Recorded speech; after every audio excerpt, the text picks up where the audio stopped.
Presidente Serracchiani, oggi qui a Gemona ricordati gli 11 cantieri di lavoro istituiti dagli alpini nel 76 e anche la memoria degli stessi alpini.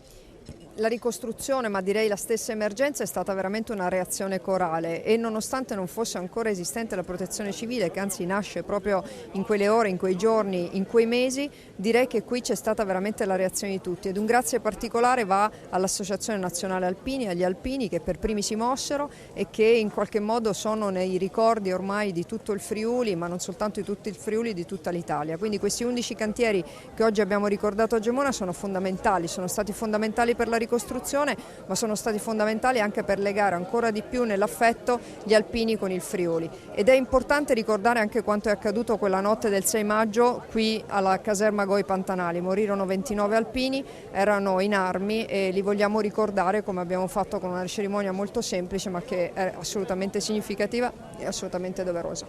Onorevole Zamberletti, qual è l'insegnamento del modello Friuli per quello che è successo oggi nel centro Italia?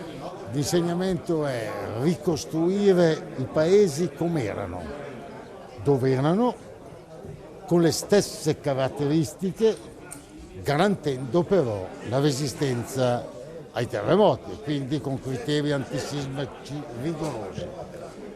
Questo è, io dico sempre che la ricostruzione dei paesi deve consentire a chi ci torna di vedere dalla propria finestra lo stesso scorcio di paesaggio che vedeva prima del terremoto.